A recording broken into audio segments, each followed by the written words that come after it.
Hi guys, आज एक बार फिर से आपका हमारे चैनल शॉर्ट में ज्ञान पर स्वागत है। आज मैं फिर से आपका TGT PGT CUET economic test series लेकर हाजिर हूँ।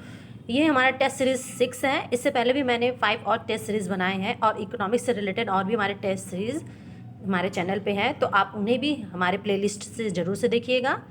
अगर हमारे टेस्ट सीरीज़ आपको अच्छे लगे तो हमारे टेस्ट सीरीज़ को लाइक ज़रूर से करें, शेयर भी करें अपने फ्रेंडों में और हमारे चैनल को सब्सक्राइब करें ताकि हमें और मोटिवेशन मिलता रहे और हम और भी वीडियो लेकर आते रहें आपके लिए।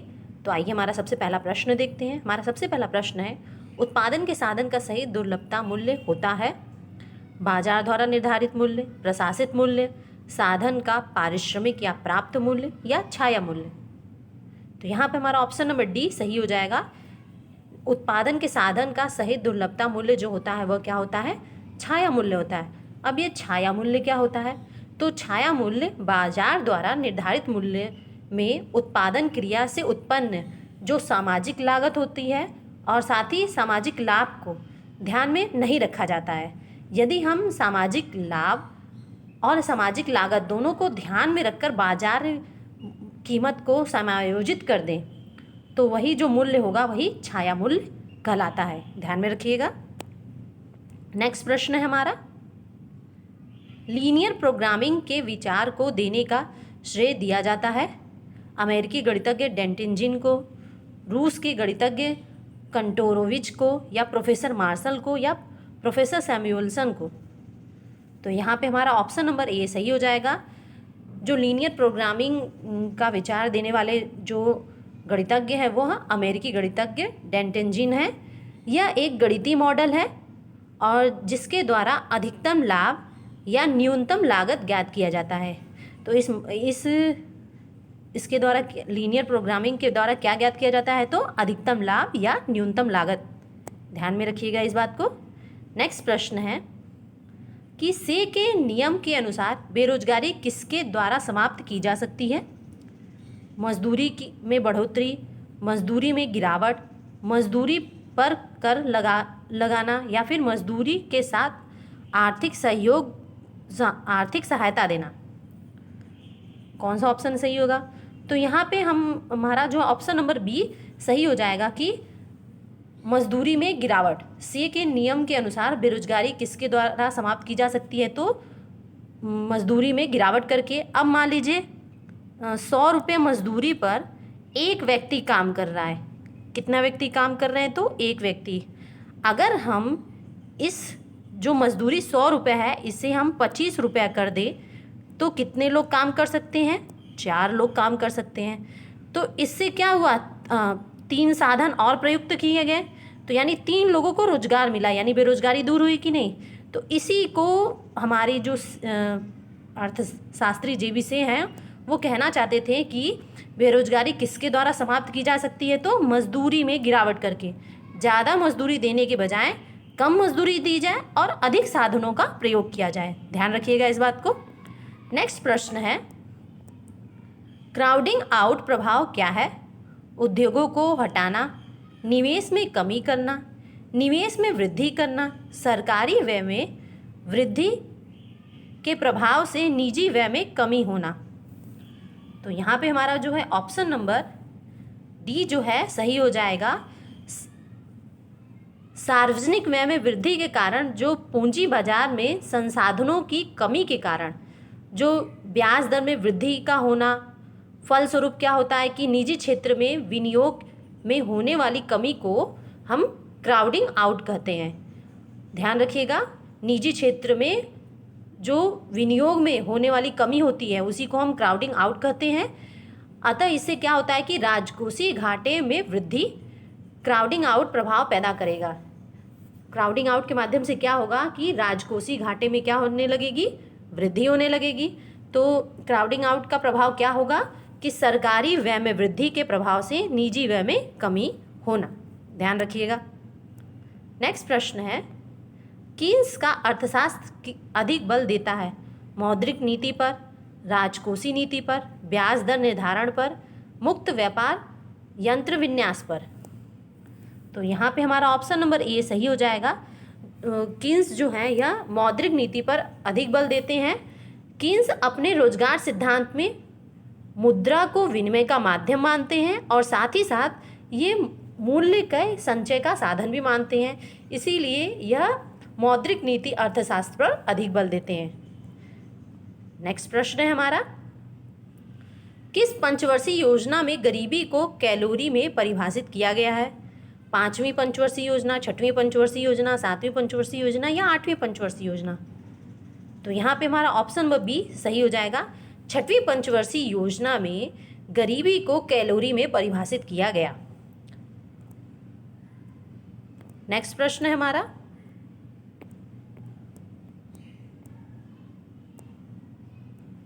ये कथन और कारण से संबंधित है, ध्यान दीजिए प्रश्न को।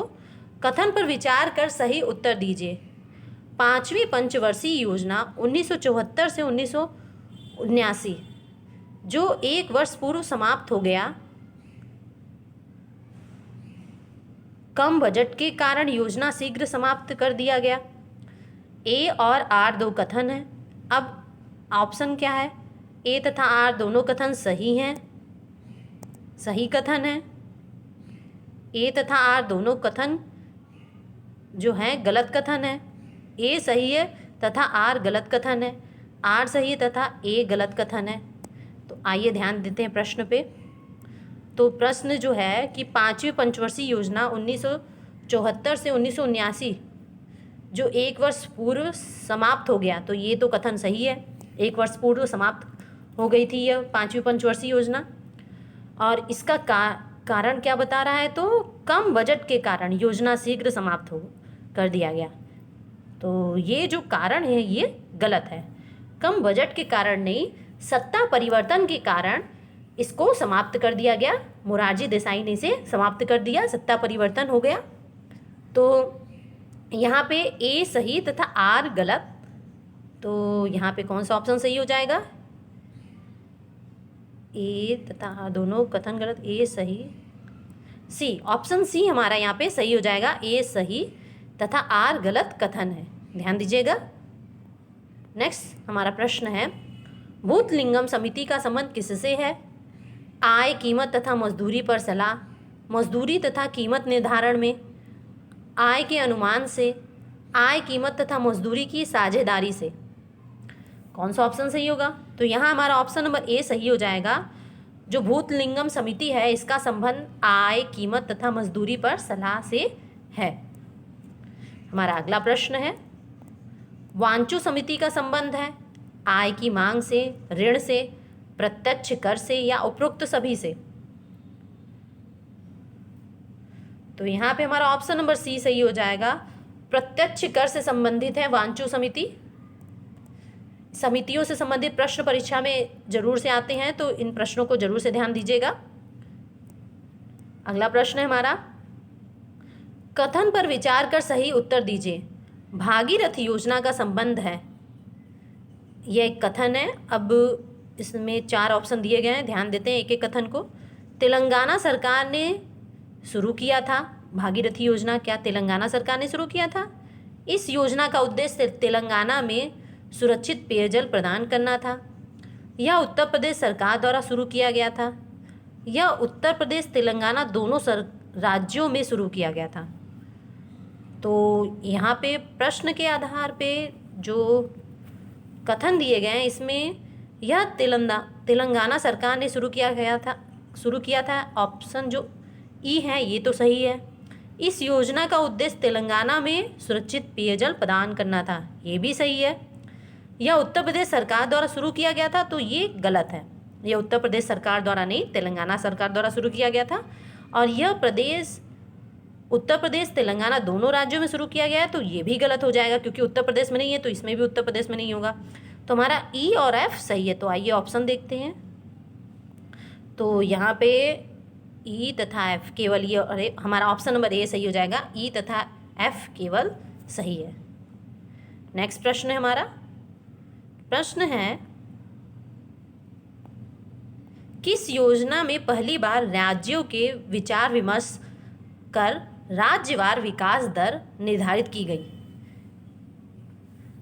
दूसरी पंचवर्षीय योजना, 9वीं पंचवर्षीय योजना, 11वीं पंचवर्षीय योजना या 10वीं पंचवर्षीय योजना? तो यहाँ पे हमारा ऑप्शन नंबर जो है डी सही हो जाएगा।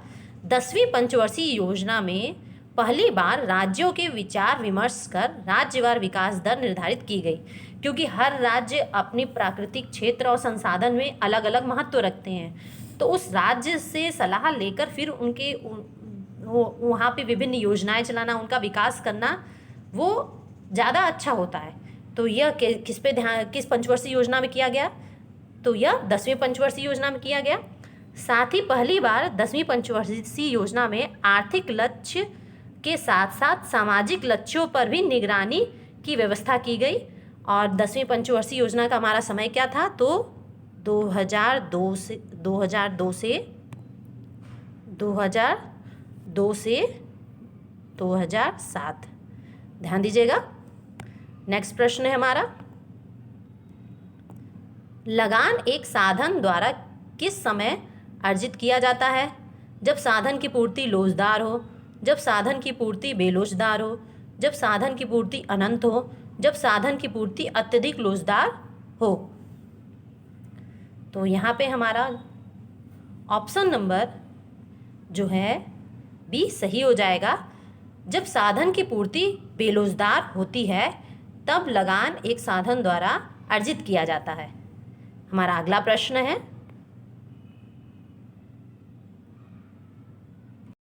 हमारा प्रश्न है 30 नंबर प्रश्न की काम की सेवा के लिए दिया गया मूल्य मजदूरी है।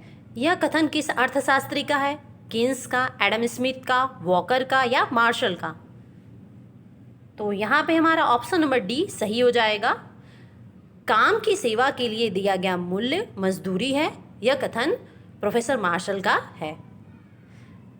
परिभाषा से संबंधित प्रश्न आते हैं परीक्षा में, तो इन्हें ध्यान देना है। नेक्स्ट प्रश्न है, अर्थशास्त्री वॉकर के अनुसार मजदूरी का क्या सूत्र यानी पैमाना है? मजदूरी बराबर कुल उत्पादन माइनस लगान प्लस ब्याज प्लस लाभ, या फिर मजदूरी बराबर सकल उत्पादन माइनस लगान प्लस ब्याज, या मजदूरी बराबर शुद्ध उत्पादन माइनस लगान प्लस ब्याज, या फिर मजदूरी बराबर शुद्ध उत्पादन माइनस लगान प्लस ब्याज प्लस लाभ प्लस ब्याज। कौन सा ऑप्शन सही होगा? तो यहाँ हमारा ऑप्शन नंबर ए सही हो जाएगा। प्रोफेसर वॉकर ने जो मजदूरी का पैमाना माना है तो उसे मजदूरी बराबर क्या माना है? कुल उत्पादन माइनस लगान प्लस ब्याज प्लस लाभ। इसको ध्यान में रखिएगा। हमारा अगला प्रश्न है कि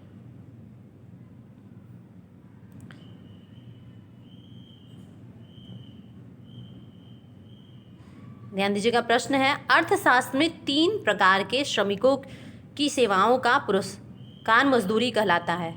3 प्रकार के श्रमिकों की सेवाओं का पुरस्कार मजदूरी कहलाता है। इनमें से कौन सा कथन जो है, कौन सा गलत है? कथन यहाँ पे होना चाहिए गलत है।